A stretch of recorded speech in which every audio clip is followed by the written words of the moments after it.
Hello बच्चे, स्वागत है आपका हमारे YouTube channel career to field में। कैसे हैं आप सभी? आशा करता हूँ प्यारे बच्चे बहुत अच्छे होंगे। सभी बच्चे आ जाएंगे और आप लोगों की क्लास स्टार्ट हो चुकी है। जैसा कि आप लोगों को पता है कि यहाँ से हम लोग पढ़ रहे हैं क्लास 11th फिजिक्स। यहाँ से हम लोगों की लगभग 20 क्लास हो चुकी है। इसके आगे हम लोग पढ़ने से पहले आपको पता है कि लगभग 5-6 दिन क्लास बंद थी। इसकी वजह से हम लोग क्लास को फिर से कंटिन्यू कर रहे हैं, और क्लास कंटिन्यू करने के बाद हमको यह भी विशेष ध्यान रखना है कि जो चीज़ें हम लोग पिछली पढ़ ली हैं उनको रिवीजन करेंगे। तो सबसे पहले हम लोग क्या रिवीजन करेंगे, यहाँ पर ध्यान रखिएगा कि हम लोगों ने जो भी पढ़ लिया था, जितने भी प्यारे बच्चे पुराने हैं वह तो हैं ही, उनको तो पता है, लेकिन जो भी नए जुड़ेंगे वह लोग इस नंबर पर 7753846482 इस पर व्हाट्सअप करके ग्रुप में ऐड हो सकते हैं। और यहाँ से आप लोगों को डेली सबको क्लास मिलती रहेगी रात में 9 बजे। रात में सभी बच्चे ध्यान रखेंगे कि रात में 9 बजे और एकदम जीरो लेवल से, मतलब जैसे एकदम क्या हो सकता है, विज्ञान से मैंने पढ़ाने का प्रयास किया है। समझ रहे हैं, उस छोटी छोटी बातों को हमने जाहिर किया है जिसको आप समझ पाएँ। मैं सभी से यही कहना चाहूँगा कि आप शुरू से क्लासेस करें, तब आपको अच्छे तरीके से समझ में आएगा। तो 9 बजे क्लास 11th की क्लास होती है जिसमें हम पढ़ रहे हैं फिजिक्स। और 10 बजे जो उसके बाद 8 बजे जो क्लास होती है, 8 बजे से 9 बजे तक ये क्लास 10th की होती है। ध्यान रखिएगा इस बात का, सभी बच्चे ध्यान रखेंगे। तो यहाँ से सभी बच्चे अपना क्लास का शेड्यूल लिख लेंगे, और जो भी आपके छोटे भाई बहन हैं, आपके बड़े भाई बहन क्लास 10th में या 11th में हैं, जो भी बच्चे रिश्तेदार सभी लोग हैं उनको आप लोग बोल दीजिएगा। तो यहाँ से अपना क्या कर सकते हैं कि क्लास का टाइम लिख सकते हैं और क्लास को कर सकते हैं। तो चलिए ठीक है, यहाँ से हम लोग आगे बढ़ने का प्रयास करते हैं। तो हम लोगों को सबसे पहली बात तो क्या पढ़ना है, हम लोग पढ़ भी चुके हैं। तो सबसे पहले हमको सीखना है सार्थक अंक निकालना। सबसे पहले हमको चीज़ सीखना है सार्थक अंक निकालना, उसके बाद हमको सीखना है त्रुटि निकालना, उसके बाद बीमा निकालना। वहाँ तक बीमा निकालने तक हम पहुँच चुके थे। तो सबसे पहले हम लोग सार्थक अंक निकालना। यहाँ से हम लोग सार्थक अंक का मतलब समझना चाहेंगे कि सर सार्थक अंक क्या होगा। सार्थक इस शब्द का मतलब समझने का प्रयास करिएगा। सार्थक का मतलब होता है, कहेंगे सर यहाँ पे आप देख रहे हैं अर्थ, सार्थक मतलब कि यहाँ पर जिसके साथ है, मतलब किस अर्थ सहित, जिसका अर्थ होता हो। जैसे यहाँ पर आप लिख ले रहा हूँ, मैं यहाँ पर एक शब्द लिख रहा हूँ 000 यहाँ पर मैं अंक लिख रहा हूँ, तो मैं क्या पूछ रहा हूँ, इन चारों जीरो का कोई मतलब है? आप कहेंगे सर कोई मतलब नहीं, तो यह क्या सार्थक अंक है? नहीं है। अगर यहाँ पर मैं लिखता हूँ 1.00, तो क्या इस जीरो का कोई मतलब है? नहीं। लेकिन यही जीरो के अगर यहाँ पर 2 लिख दिया जाए तो ये क्या हो जाएगा, इस जीरो का मतलब हो जाएगा। तो यही तरीके होते हैं। यहाँ पर हम लोग सार्थक अंक के बारे में जानने का प्रयास करेंगे। सार्थक अंक कैसे गिनेंगे हम लोग, कैसे क्या होता है, इन सब बातों को ध्यान रखते हुए अब हम लोग सार्थक अंक के लिए पढ़ने का प्रयास करेंगे। तो मैं चाहूँगा कि सबसे पहले मैं छोटी छोटी बातों को लिखवा दूँ, जिससे आप लोगों को सारी डाउट्स क्लियर हो जाए और आप अच्छे तरीके से उस बात को समझ पाएँ। तो चलिए ठीक है, सबसे पहले आप लोग हेडिंग डालिएगा सार्थक अंक निकालना, और यहाँ से सबसे पहला पॉइंट आप लिखिएगा कि सार्थक अंक जब निकाला जाता है तो किन किन बातों का विशेष ध्यान रखा जाता है। मैं कोशिश यही करूँगा कि एकदम स्लो पढ़ाऊँ, जैसे कि आप लोगों को अच्छे तरीके से समझ में आए। चलिए सबसे पहला पॉइंट डालेंगे, इसमें आपको 2 पॉइंट्स पढ़ने हैं। पहला पॉइंट क्या पढ़ना है, लिखिएगा यदि छोटा दिख रहा होगा, जिन बच्चों को क्लियर नहीं दिख रहा है 360 क्वालिटी पर चलाएंगे तो बिल्कुल क्लियर दिखेगा। यदि किसी संख्या में कोई भी शून्य अंक ना हो, पहला क्या है, यदि किसी भी संख्या में कोई भी शून्य अंक ना हो, कोई भी शून्य अंक ना हो, यदि किसी भी संख्या में कोई भी शून्य अंक ना हो तो सभी अंक सार्थक अंक होते हैं। सभी अंक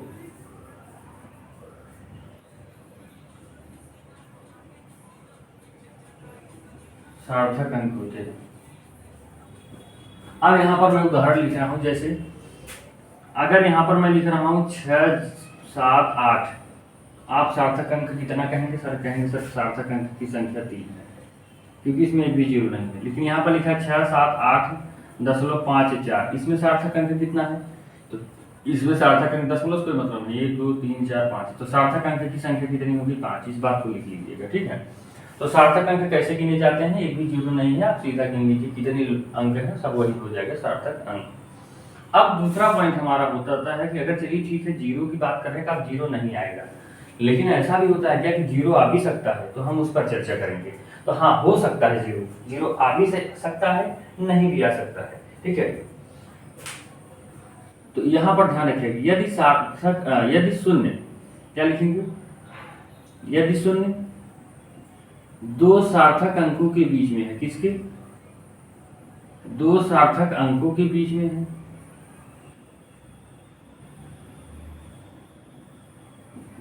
मैंने क्या कहा, यदि शून्य दो सार्थक अंकों के बीच में है, ठीक है। तो या तो आप ऐसे एक पॉइंट सुनिए, एक पॉइंट आप ऐसे बना लीजिए, इसको पहले मत लिखिए क्योंकि ये बात ये पॉइंट बात बना लिख लीजिएगा तो दिक्कत नहीं होगा। सबसे पहले आप लिखिए यहाँ, जैसे यदि किसी संख्या में कोई शून्य अंक न हो तो, क्योंकि याद करने के लिए मैं ऐसा तरीका बताऊंगा जिससे आपको आसानी से कोई चीज़ याद हो पाए।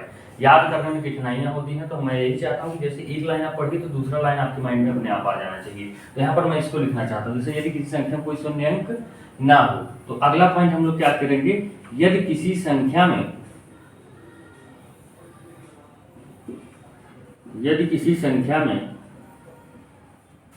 एक या एक से अधिक, मतलब किसी में एक शून्य हो या तो एक से ज्यादा, 2 3 4 5 कुछ भी, या एक से अधिक शून्य अंक हो तो, यदि किसी संख्या में एक या एक से अधिक शून्य अंक हो तो सार्थक अंक हो भी सकता है, सार्थक अंक हो भी सकता है और नहीं भी, हो भी सकता है और नहीं भी।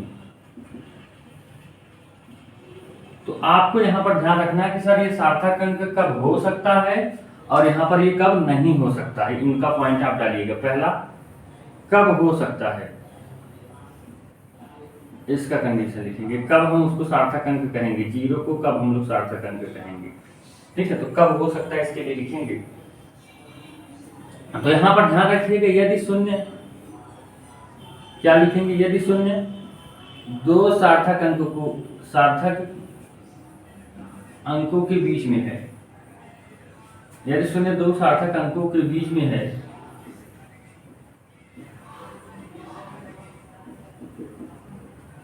वह सार्थक अंक गिना जाएगा,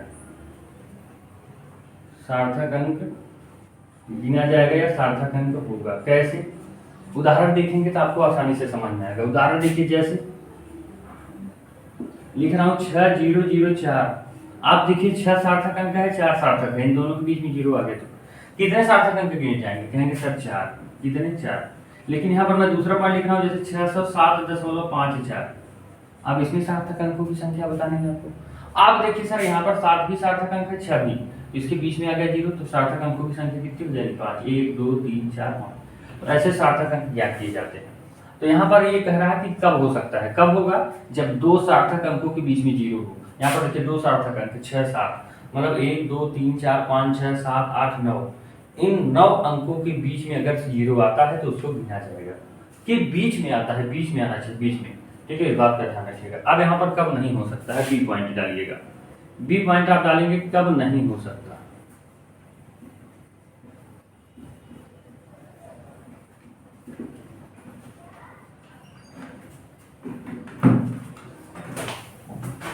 चलिए हेडिंग डालिए सभी बच्चे कि यह कब नहीं हो सकता है।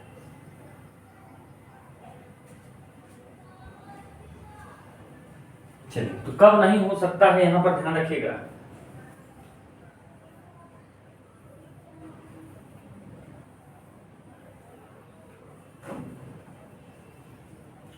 चलिए लिखिएगा, यदि किसी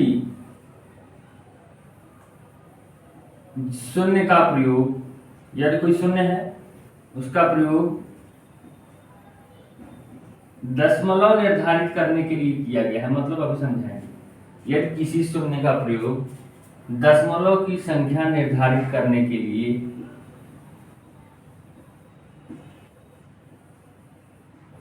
दशमलव की संख्या निर्धारित करने के लिए दशमलव की संख्या निर्धारित करने के लिए किया जाए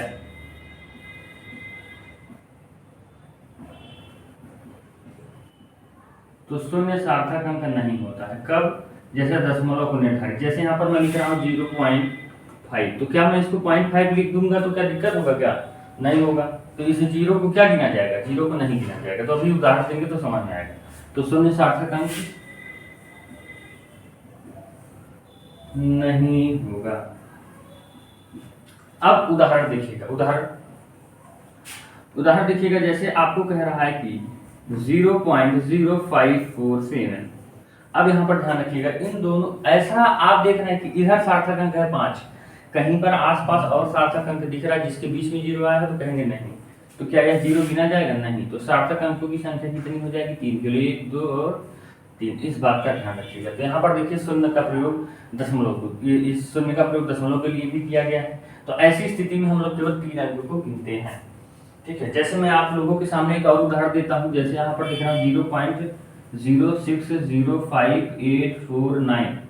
अब यहाँ पर मैं आपसे कहूँ सार्थक अंकों की संख्या क्या करेंगे, तो सार्थक अंकों की संख्या देखिए, ये 2 जीरो नहीं गिने जाएंगे, क्यों, क्योंकि ये दशमलव, इसके आसपास कोई सार्थक अंक नहीं है। देखिए यहाँ पर 6 तो है, लेकिन इधर कोई सार्थक अंक नहीं है।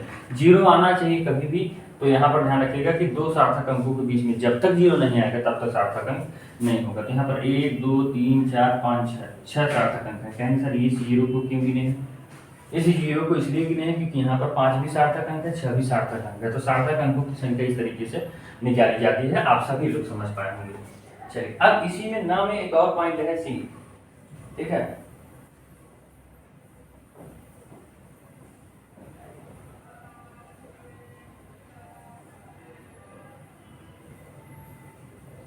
अब देखिए कभी भी क्या होता है, जैसे अब यहाँ से ध्यान रखिएगा, अब यहाँ से ऐसे आप अब यहाँ पर उदाहरण समझिएगा, जैसे कह रहा है कि 0.650।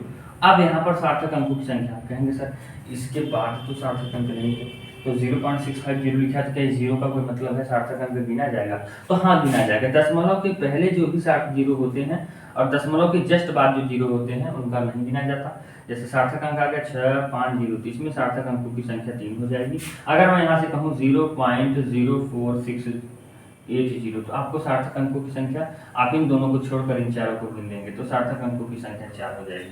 आशा करूंगा यहाँ तक किसी बच्चे को दिक्कत नहीं होगी, सब समझ में आया होगा किस तरीके से सार्थक अंकों की संख्या निकाली जाती है। सभी बच्चे आसानी से इस बात को समझ पाए होंगे। तो मैं चाहूंगा कि मैं यहाँ से आगे बढ़ूँ। अगर किसी बच्चे को कोई भी प्रकार की कोई समस्या होती है तो ज़रूर बताएं। चलिए, तो यहाँ से मैं मिटाने का प्रयास करता हूँ, फिर आगे बढ़ता हूँ, ठीक है। अब यहाँ से हमारा ये सार्थक अंक अच्छे तरीके से क्लियर हो जाए। अब हम लोगों को पता होना चाहिए कि सर मेरा जो चैप्टर है उस चैप्टर का नाम है मापन। चैप्टर का क्या नाम है, मापन। तो मापन चैप्टर में हमको इस बात का ध्यान रखना है कि सर हमने क्या क्या पढ़ा था मापन के बारे में, कि सर मापन होता क्या है, मापन की पद्धतियाँ क्या होती हैं, जैसे सीजीएस पद्धति, एमटीएस पद्धति, एफपीएस पद्धति, राशि क्या होती है, मूल राशि क्या होती है, व्युत्पन्न राशि क्या होती है, ठोस कोण क्या होते हैं, समतली कोण क्या होते हैं, और तमाम ऐसी चीज़ों को पढ़े थे। जैसे सार्थक अंक क्या होता है, कोटिवान क्या होता है। अब यहाँ से हम लोग अगला जो पॉइंट हमने कहा है सार्थक अंक, जो पिछली क्लासेस किए हैं उन सभी बच्चों को पता है। तो इस सार्थक अंक को मिटा रहे हैं, यहाँ से अब हम लोग लिखने का प्रयास करेंगे। अब यहाँ से हम लोग पढ़ने का प्रयास करेंगे, जिसका क्या नाम है, त्रुटियाँ। क्या नाम है भैया, त्रुटि। त्रुटि कैसे निकाली जाती है, मतलब मापन में जो त्रुटियाँ हो जाती है, जैसे हम लोग कोई चीज़ माप रहे हैं उसमें त्रुटि हो जाती है। जैसे आप 1 किलो चीनी लेने गए, आपको पता होना चाहिए कि बेईमान दुकानदार होते हैं, बहुत सारे दुकानदार ऐसे होते हैं जो बेईमान होते हैं। तो इन सभी चीज़ों का हम लोग यहाँ पर जिक्र करेंगे कि हमको जो भी चीज़ें मापनी होती है, मापन में कुछ रीजन से त्रुटियाँ आ जाती हैं, कि कैसे त्रुटि आ जाती है। जैसे आपका तराजू से आप तौल रहे हैं, माप रहे हैं, आपका तराजू का पल्ला एक भारी हो, एक कम हो, या उस पर जो किलो रखे हैं वो किलो थोड़ा सा कम हो, 900 ग्राम हो, तो तमाम त्रुटियाँ हो सकती है। तो यहाँ पर हम लोग त्रुटियों के बारे में चर्चा करने का प्रयास करेंगे।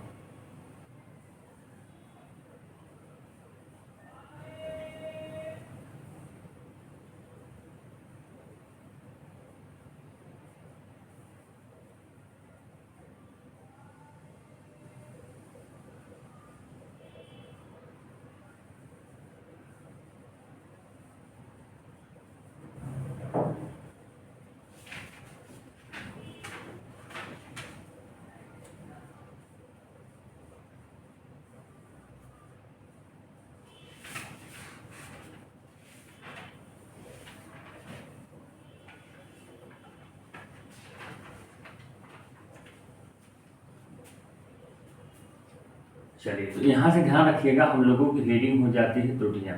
दिख रहा ना, त्रुटियाँ को इंग्लिश में कहते हैं एरर। क्या कहते हैं, इंग्लिश में कहते हैं ईरर, ERROR, ईरर्स हो जाएगा। तो यहाँ से हम लोग ईरर्स को पढ़ने का प्रयास करेंगे।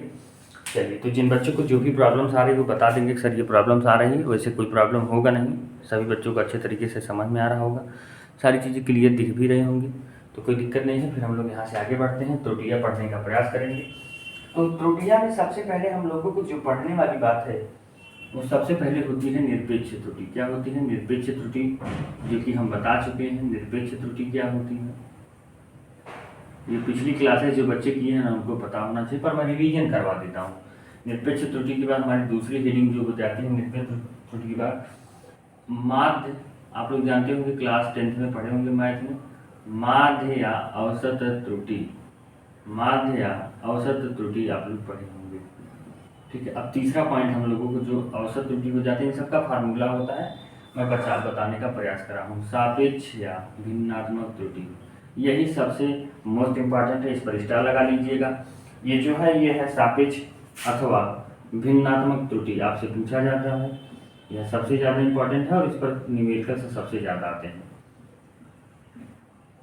ठीक है, अब यहाँ से चौथा पॉइंट लिख लीजिएगा, माध्य औसत त्रुटि हो गया, सापेक्ष अथवा भिन्नात्मक त्रुटि हो गया। अब यहाँ पर एक प्रतिशत त्रुटि होता है, इसी से लगभग मिला जुला हुआ है, इसका नाम है प्रतिशत त्रुटि। तो इसमें परसेंटेज का चिन्ह रहेगा, आप ध्यान रखेंगे, प्रतिशत त्रुटि इसको कहते हैं। तो इसको हम लोग समझने का प्रयास करेंगे। चलिए, तो यहाँ पर आप देखते हैं निरपेक्ष त्रुटि क्या होता है, सापेक्ष त्रुटि क्या होता है, भिन्नात्मक त्रुटि क्या होती है, प्रतिशत त्रुटि क्या होती है, इस पर चर्चा करते हुए हम लोग क्लास को आगे बढ़ाएंगे। चलिए, अब यहाँ पर ध्यान रखिएगा प्यारे बच्चों, जैसे ठीक है, सबसे पहले तो ध्यान रखिएगा भिन्नात्मक त्रुटि। भिन्नात्मक त्रुटि का मतलब होता है कि आपको पता होना चाहिए कि जैसे हमारा कोई क्या था, एक यहाँ पर एक क्षेत्रफल था, क्या था, एक वस्तु थी, ऐसे समझिए एक वस्तु थी। अब आपको पता होना चाहिए कि इसमें ईरर आ गया, मतलब इसमें कमी आ गई। आपको पता होना चाहिए जैसे इन सब भुजाओं का मान ए था, क्या था, ए था। अब इसमें त्रुटि आ गई। त्रुटि क्या आ गई, मतलब कि यहाँ पर इन लोगों का जो मान था, सबका मान A1 था, ऐसे समझिए A1 था। अब यही चीज बढ़ गई या तो घट गई, बढ़ने या घटने से इसमें जब ईरर आएगा तो या तो बढ़ जाएगी या तो घट जाएगी। अगर कोई चीज तौलने में त्रुटि हुआ है तो या तो वो कम हो गया होगा उसका मान, या तो ज्यादा, तो या तो यहाँ पर समझ रहे हैं हम इसका मान देख रहे हैं। तो आप देखिए यहाँ पर या तो ये A1 भुजा का मान A1 था, अब यह बाद में बढ़ गई, मतलब मान के चलिए ईरर आने से यह बढ़ गया। तो बढ़ने के बाद ये क्या हो जाएगा सर, यह तो A2 हो जाएगा, यह भी A2 हो जाएगी, यह भी A2 हो जाएगी, यह भी A2 हो जाएगी। समझने का प्रयास करें। तो मतलब इनकी भुजाओं में या पहले जब सही रूप से थी तो A1 थी और बाद में बढ़कर ये क्या हो गई, A2 हो गई। तो मतलब आपको समझना है सर कि हमारा जो था पूरा क्षेत्रफल स्थिति, मतलब कि पूरा क्षेत्रफल हमारा होना चाहिए था A, मतलब कि सही तरीके से क्षेत्रफल जो होना चाहिए था वह A होना चाहिए था, या मतलब इसका नाम A होना चाहिए था, लेकिन यह गलती से या इससे यह में इसमें बदल गया। तो जो भी परिवर्तन हुआ है उसको हम लोग भिन्न के रूप में लिखेंगे, क्योंकि इसका नाम है भिन्नात्मक त्रुटि। तो आपको पता हो जाना चाहिए कि सर जो भी हमारा पहला मान था, मतलब कि इनका जो मान था ये क्या थे, A थे, समझ रहे हैं। फिर इसमें परिवर्तन हुआ तो ये क्या हो गया, परिवर्तन को लिखा जाता है डेल A, मतलब कि जब जिसके सामने डेल A लग गया तो ये डेल, इसको बोलते हैं डेल्टा। ये डेल्टा लगने से ये पता चलता है कि A का मान बदला है, A का मान बदल गया है। तो आपको समझ में होना चाहिए कि यहाँ पर A आ गया है, ऊपर आ जाएगा डेल A। आप देखिए अभिन्न के रूप में है तो भिन्नात्मक त्रुटि ऐसे लिखी जाती है। आपको फार्मूला दिया जाएगा A + B + C + D। तो आपसे इसमें भिन्नात्मक त्रुटि पूछेगा तो आप सीधा लिखेंगे डेल A/A + डेल B/B। इस तरीके से आप जब पढ़ेंगे ना तब आपको आसानी से समझ में आएगा, यहाँ तक कोई दिक्कत नहीं होगा। मतलब कुल मिला जुला कितना समझना है कि हमको भिन्नात्मक त्रुटि जब भी कहा जाएगा तो सीधा हमको जो मान दिया जाएगा उसको नीचे रखिए, आगे ऊपर डेल लगा के लिख लीजिए, बस वही हो जाएगा। जब आप न्यूमेरिकल्स करेंगे तब आपको समझ में आ जाएगा। सीधा लिख लीजिए, भिन्नात्मक त्रुटि का फार्मूला होता है डेल A/A। अब रही बात प्रतिशत त्रुटि, इन दोनों का कोई दिक्कत नहीं है, इन लोगों को पढ़ना जरूरी नहीं है, इनको पढ़ा चुके हैं पिछली क्लासेस में, देख लीजिए। यूजेस है इसमें, फार्मूले हैं नहीं का प्रतिशत त्रुटि का। तो यहाँ पर आज मेरी रिवीजन क्लास है तो यहाँ पर सब कुछ पढ़ा नहीं सकते क्योंकि पिछली क्लासेस में सब पढ़ा चुके हैं। तो डेल A/A × 100 ये हमारा प्रतिशत, बस प्रतिशत पे 100 का पूरा हो जाता है, बस और कोई दिक्कत नहीं होता है। सेम यही चीज होती है। तो आपसे हमेशा कभी भी किसी क्वेश्चन में भिन्नात्मक त्रुटि और आपसे सापेक्ष त्रुटि पूछा जाता है, तो यहाँ से आप समझ पाएंगे बस। तो यहाँ पर ध्यान रखिएगा, भिन्नात्मक सापेक्ष त्रुटि और प्रतिशत त्रुटि पर ही क्वेश्चन आते हैं। यहाँ पर दो फार्मूले हमने लिखवाए, जैसे डेल ए अपान ए, और एक और फार्मूला लिखवाया था जिसमें वहाँ पर क्या था, 100 का गुणा था। तो इन दो फार्मूले पर क्वेश्चन आते हैं। तो यहाँ पर हम लोग देखने का प्रयास करेंगे कि सर क्वेश्चन कैसे आते हैं। हम हेडिंग डालते हैं क्वेश्चन नंबर 1, ऐसे लिखिएगा क्वेश्चन नंबर 1, यहाँ से लिखिए क्वेश्चन नंबर। यहाँ तक सभी बच्चों को समझ में आ गया तो एक बार कमेंट्स करेंगे कि सर सभी बच्चों को अच्छे तरीके से समझ में आया है। क्वेश्चन नंबर हम लोग 1 लिखने का प्रयास करेंगे, फिर यहाँ से देखेंगे, ठीक है।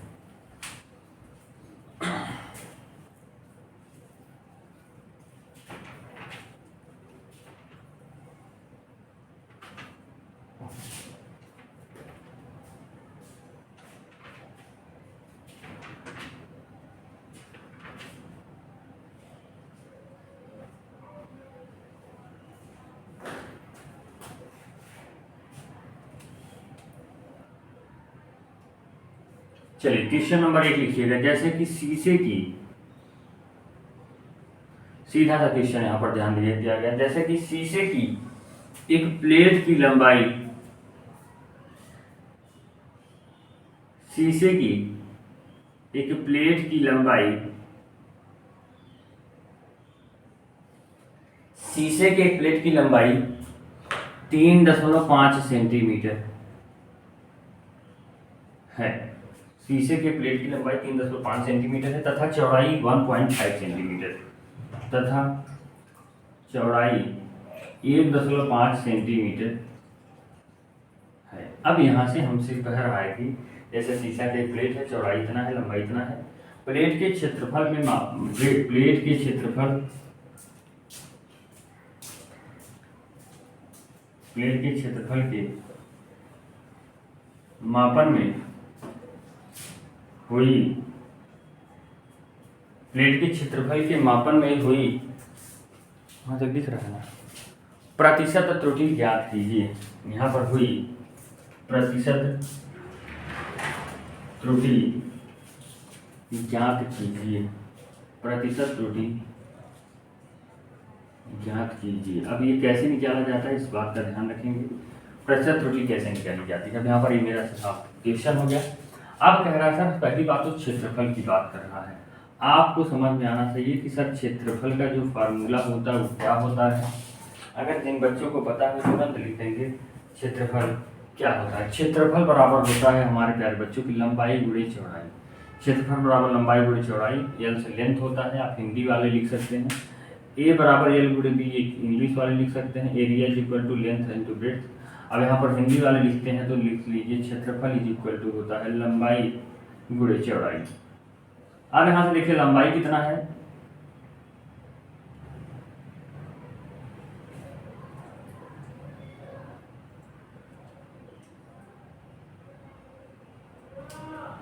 चलिए तो लंबाई कितना है, लंबाई देखिए आपको यहाँ पर ध्यान रखना चाहिए, ए होता है एल इंटू बी, पहले आपको फार्मूला एल ऐसे लिखना ही पड़ेगा। अब मैंने कहा था जब भी आपसे त्रुटि पूछी जाएगी तो आप सीधा लिखेंगे, जैसे क्या ए दिया है तो हो जाएगा डेल ए अपान ए। प्रतिशत त्रुटि में बदलने से पहले आपको सबसे पहले प्रतिशत त्रुटि में बदलने से पहले आपको क्या करना होगा, इस रूप में बदलना होगा। यहाँ पर मल्टीप्लाई 100 इज इक्वल टू, यहाँ पर एल दिया है तो यहाँ पर हो जाएगा del L upon L into 100 करना है। गुणा का चिन्ह है, गुणा लगाइए। यहाँ पर बी है तो डेल का हो जाएगा del B upon B into 100। आप कहेंगे सर क्या यहाँ पर गुणा का चिन्ह होगा, तो इस बात को आप लोग समझने का प्रयास करें, ठीक है। तो आप ध्यान रखिएगा कभी भी जैसे आपको कोई फार्मूला लिखा मिलता है, जैसे volume is equal to L into B into H, तो आपको ध्यान रखना है जब भी हम लोग प्रतिशत त्रुटि में बदलते हैं तो यहाँ पर प्लस का चिन्ह। इसका रीजन क्या है, इसका रीजन मैं बता चुका हूँ आप लोगों को पिछली कक्षाओं में, जो भी कक्षा है 20 मतलब लगभग 20 क्लास हो चुकी है उसमें मैंने बता दिया। तो आप यहाँ पर ध्यान रखिएगा del A L upon L into 100 del B upon B into 100। अब यहाँ पर हम लोग मान रखेंगे, देखिए हमको इसका मान निकालना है, ये प्रतिशत त्रुटि निकालनी है, इसका मान हमको क्या दिया है यहाँ पर ध्यान रखिएगा। आपको पता होना चाहिए कि सर 3.5 सेंटीमीटर है, इसमें अगर कम से कम अगर कितना कम भी अगर त्रुटि हुआ होगा, अगर कितनी कम से कम गलती हुई होगी तो कितना गलती होगी, कहेंगे सर दशमलव में है तो 3.5 है, तो आप कह देंगे कि सर 5 में आप ज़्यादा से ज़्यादा कमी हुई होगी तो यहाँ पर 1 हुआ होगा और यहाँ पर 0 हुआ होगा। आप दशमलव के अंकों में देखिए कि सबसे, अगर यहाँ पर मैं 0 कर देता तो आप देखते और यहाँ पर 1 कर देता तो आप जान जाते कि सर ये तो 1 की त्रुटि हो गई, 1 ज़्यादा होता है, 1 से भी कुछ चीज़ छोटा होता है। कहेंगे सर हाँ 1 से छोटा क्या होता है 0.9, तो क्या 0.9 से भी छोटा होता है, बिल्कुल होता है 0.8। ऐसे ऐसे आप देखेंगे कि सबसे कम त्रुटि अगर हो सकती है तो 0.1 हो सकती है। कितनी हो सकती है 0.1। तो यहाँ पर हम इसका मान रखेंगे कि अगर कोई भी ज़्यादा से ज़्यादा त्रुटि हुई होगी तो 0.1 की हुई होगी। यल का मान अब हम लोग रखेंगे 3.5 इंटू 100 प्लस, अब इसमें भी देखिएगा यहाँ पर यह भी दशमलव, इसमें भी 0.1 का त्रुटि हुआ होगा। अब यहाँ पर कितना दिया है 1.5 इंटू 100 कर दीजिए। अब यहाँ पर इसको सॉल्व करने का प्रयास करिए, 100 का इसमें गुणा होगा तो आपको पता है सर 1 0 एक दशमलव को हटाने के लिए खत्म हो जाता है, 1 0 एक दशमलव को हटाने के लिए खत्म हो जाता है, तो नीचे बचेगा 10/3.5।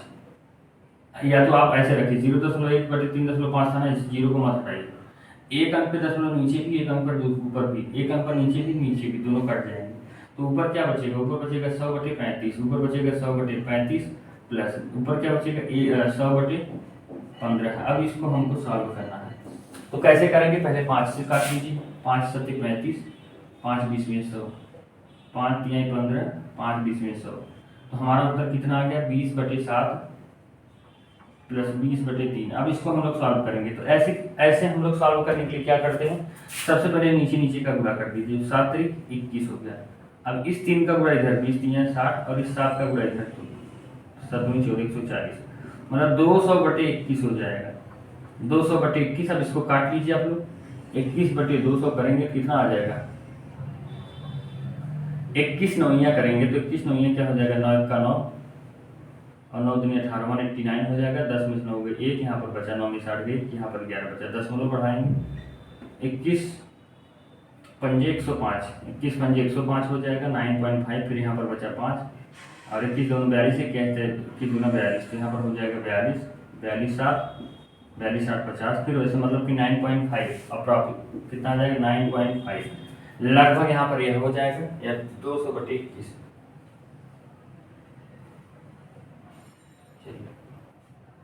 लेकिन अब यहाँ पर ध्यान रखिएगा, इसको प्लस में था ना तो प्लस में ही था, आप लोग इसको सॉल्व किए तो 60 40 200/21, ठीक है। अब यहाँ पर 100 का मल्टीप्लाई भी तो हमने कर दिया है। अब यहाँ से हमको ए का मान निकालना है, तो हमारा क्या आ गया वैल्यू है 9.5। अब यहाँ से ध्यान रखिएगा, इस 9.5 को हम लोग चेंज करेंगे, क्योंकि हमको पता है sir del A upon A into 100 की वैल्यू कितनी आई है 9.5। अब इसको हम लोग चेंज करेंगे, कैसे चेंज करेंगे, अब आपको पता होना चाहिए कि 100 का इधर गुणा है, यह 100 का इधर क्या है गुणा है, उधर जाएगा तो क्या हो जाएगा बताइए,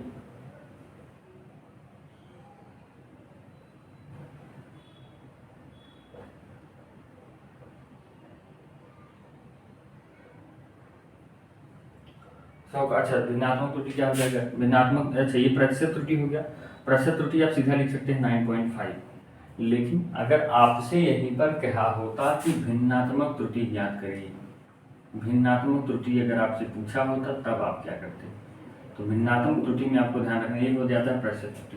अब भिन्नात्मक त्रुटि अगर आपसे कहा होता तो इस बात का ध्यान रखिएगा, आपको यहाँ पर 100 की मल्टीप्लाई नहीं करनी होती, आपको सीधा लिखना del L upon L into del B upon B, और यहाँ पर एल की वैल्यू आपको रखनी थी कितनी 0.1 अपान 3.5 प्लस यहाँ पर रखना था डेल बी 1.5 अपान यहाँ पर रखना था, सॉरी यहाँ पर रखना था 0.1 अपान यहाँ पर रखना था 1.5। अब यहाँ पर ये दशमलव कट गया, ये भी कट गया, बचा 1/35 प्लस 1/15।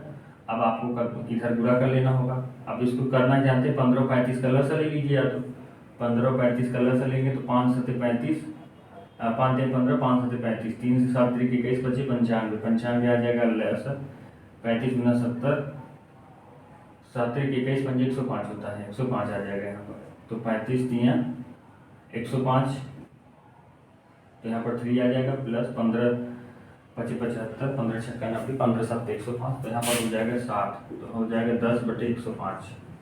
अब इसको हम लोग भाग ले लेंगे तो आ जाएगा हम लोग को वैल्यू 0.095। मतलब प्रतिशत में यहाँ पर आपको ध्यान रखना है, प्रतिशत में 100 का मल्टीप्लाई हो जाता है, बस जैसे 100 की मल्टीप्लाई हो जाएगी इसका वैल्यू 9.5 खुद ही हो जाएगा। तो भिन्नात्मक त्रुटि ऐसे निकाली जाती है, प्रतिशत त्रुटि ऐसे निकाली जाती है। आशा करूंगा यहाँ तक सभी बच्चों को अच्छी तरीके से समझ में आएगा। ज़्यादातर न्यूमेरिकल्स मैंने करवा दिए थे और जो भी बाकी है ऐसा क्लास चलता रहेगा, आपको पता है सारे डाउट्स आप लोगों को करवाए जाएंगे। तो एक बार आप लोग कमेंट जोरदार से कर दीजिए कि ये चीज़ें आप लोगों को अच्छे तरीके से समझ में आ गई कि नहीं। फिर हम लोग आगे बढ़ेंगे, यहाँ से बेईमानी करना सीखेंगे, क्योंकि यहाँ पर हम प्रतिशत त्रुटि और भिन्नात्मक त्रुटि दोनों बता दिए हैं। ऐसे ही आपको प्रतिशत त्रुटि और भिन्नात्मक त्रुटि निकाली जाती है और पिछली क्लासेस आप कर लेंगे तो आपको सारी डाउट्स क्लियर हो जाएंगे। चलिए अब यहाँ से ध्यान रखिएगा, हम लोग आगे बढ़ेंगे। तो बीमा निकालना हम लोग सीखे थे, ज़्यादा देर नहीं, 35 मिनट की आपकी क्लास होगी, उससे ज़्यादा नहीं।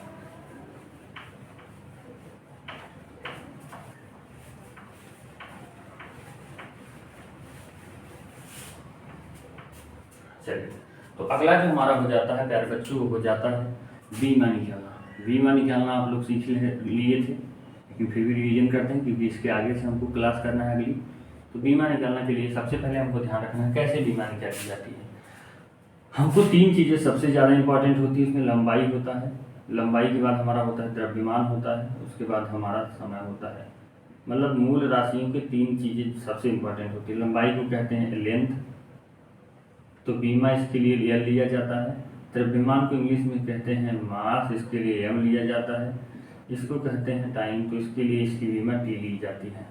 जैसे आपसे बीमा निकालने के लिए पूछा जाएगा तो लंबाई का मात्रक क्या हो जाता है, कहेंगे सर मीटर। मतलब कि जहाँ जहाँ मीटर, जिसकी यूनिट मीटर होगी वहाँ पर क्या लिखा जाएगा, एल।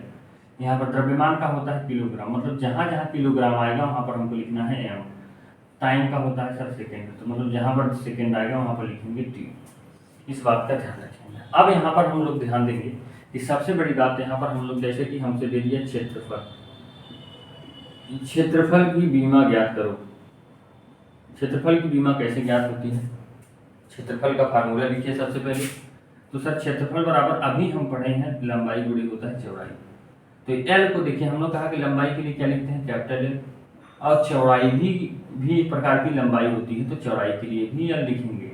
यहाँ पर हो जाएगा एल स्क्वायर, ये बड़े कोष्ठक में बंद। मतलब इस चौड़ाई को, बी का मतलब होता है चौड़ाई, चौड़ाई को लंबाई कैसे कहते हैं, इस बात को ध्यान रखिएगा। जैसे यहाँ पर मैं कह रहा हूँ, यहाँ पर एक लाइन खींच रहे हैं, तो क्या आपको पता सर यह भी लंबाई है, यह भी लंबाई है, यह भी लंबाई है, यह भी लंबाई है, समझ रहे हैं, सबको लंबाई कह सकते हैं, समझ रहे हैं। तो यहाँ पर आपको पता होना चाहिए, लेकिन आपको पता है ये चौड़ाई भी है। मतलब कि आपको पता होना चाहिए कि यहाँ से अगर हम अपने जगह को चेंज कर दिए तो आप कुछ न कुछ लंबाई चलती है। तो लंबाई आपको समझ में आ गया होगा अच्छे तरीके से लंबाई क्या होती है, ठीक है। अब यहाँ से हम लोग आगे बढ़ने का प्रयास करेंगे। तो यहाँ पर क्षेत्रफल की बीमा ऐसे एल स्क्वायर हो जाएगी। आप ऐसे नहीं समझ पाए तो आप सीधा समझने का प्रयास करिए। तो क्षेत्रफल बराबर क्या होता है, क्षेत्रफल बराबर होता है लंबाई गुणी चौड़ाई। लंबाई का मात्रक क्या होता है, कहें सर मीटर, और चौड़ाई का मात्रक, चौड़ाई का भी मीटर होता है। तो मीटर, मीटर कहाँ, मीटर के लिए एल लिखना है, एल हो जाएगा, इंटू क्या हो जाएगा, एल हो जाएगा। तो हो जाएगा फिर एल में एल का गुणा एल स्क्वायर, बड़े कोष्ठक में लिखा जाता है, इस बात का ध्यान रखेंगे। अगला हमारा हो जाता है सर आयतन हो जाता है। आयतन बराबर होता है लंबाई गुणी चौड़ाई गुणी ऊंचाई होता है। इस बात का कैसे जिक्र करेंगे, आयतन बराबर लंबाई का क्या होता है, कहें सर मीटर होता है, चौड़ाई का क्या होता है सर मीटर होता है, ऊंचाई का क्या होता है मीटर होता है। तो मीटर के लिए एल लिखा जाता है, एल गुणे एल गुणे एल, तो हमारा हो जाएगा एल क्यूब बड़े कोष्ठक में। यहाँ तक किसी बच्चे को कोई दिक्कत नहीं होगी। अगला कोई फार्मूला हम लोग देखते हैं सर चाल। तो चाल बराबर हमारा होता है फार्मूला, चाल बराबर दूरी बटे समय होता है, चाल बराबर दूरी बटे समय होता है। तो दूरी का क्या हो जाता है, कहें सर दूरी का भी मात्रक मीटर होता है, समय का सेकेंड होता है। तो जहाँ जहाँ मीटर आएगा वहाँ पर एल लिखना है और समय सेकेंड के लिए टी लिखना है। तो यहाँ पर हो गया एल बाई टी। अब यहीं पर बहुत बच्चे कंफ्यूज हो जाते हैं, आपको पता होना चाहिए। अगर नहीं पता है तो ध्यान रखें, अगर यहाँ एल बाई टी लिखा है तो आप इसको एल पावर 1 लिख सकते हैं। क्यों, क्योंकि आपको पता है जैसे अपन यहाँ पर लिखा होता है 2 के घाते 1। 2 के घाते 1 का मतलब होता है 2 का गुणा 1 बार, 2 का गुणा 1 बार। लेकिन अगर यहाँ पर 2 के घाते 2 लिखा है तो इसका मतलब 2 का गुणा 2 बार, मतलब कि 2 गुणे 2। अगर 2 के घाते 3 लिखा है तो इसका मतलब 2 गुणे 2 गुणे 2। तो यहाँ पर एल पावर 1 लिख सकते हैं क्योंकि एल 1 बार है, टी 1 बार है। तो हमको ध्यान रखना है कि 1 नहीं लिखा जाता है, जो नीचे वाले में लिखते हैं। अब हम लोग इसको ऊपर ले जाते हैं, तो ध्यान रखिएगा, अगर हम इसको ऊपर ले जाएंगे तो यहाँ पर हो जाता है घाते -1।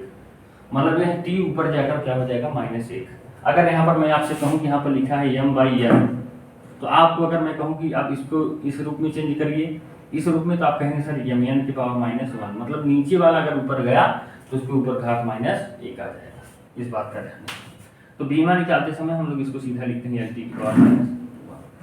तो ये हो गया 4। अब हम लोगों को एक बात और ध्यान रखना है, अगर हमसे पूछा जाता है वेग नहीं, ऐसे समझिएगा त्वरण। त्वरण बराबर क्या होता है, वेग परिवर्तन, मतलब कि वेग परिवर्तन बटे समयांतराल। तो वेग बराबर एक प्रकार का चाल ही होता है, जो पढ़े हैं वो जानते हैं। वेग बराबर वेग परिवर्तन। वेग मतलब यहाँ पर क्या हो जाए, वेग का क्या हो जाता है, L/T हो जाए, LT पावर -1 हो जाएगा। यहाँ से सीधा लिखिए वेग परिवर्तन का, यहाँ पर अभी ऊपर देखिए निकाले हैं। अब रही बात समय का, समय का T होता है, हमने कहा T खुद ऊपर जाएगा फिर से, तो क्या हो जाएगा, यहाँ से पहले -1 है और एक -1 और चला जाए तो क्या हो जाएगा LT की पावर -2। तो इस तरीके से हम लोगों की बीमा निकाली जाती है। आशा करूंगा बहुत अच्छे तरीके से समझ में आया होगा। पूरे चैप्टर में मैंने पिछली क्लासों में सारे बीमा निकलवा दिए हैं, तो सभी बच्चे उस क्लास को जरूर करके आएंगे, तब अच्छे तरीके से समझ में आएंगे। तो मिलते हैं आप लोगों से कल। अगर कोई डाउट हो, क्लास आपको कैसी लगी जरूर बताएं। जितने प्यारे बच्चे नए जुड़े सब चैनल को सब्सक्राइब कर लें, क्लास को लाइक करें। डेली क्लास आपकी रात में 9 बजे स्टार्ट होगी और 9 बजे अपने निर्धारित समय पर सभी बच्चे पहुंच जाया करें। तो यहीं से आप लोगों को जय हिंद, जय भारत। क्लास कैसी लगी जरूर बताइएगा।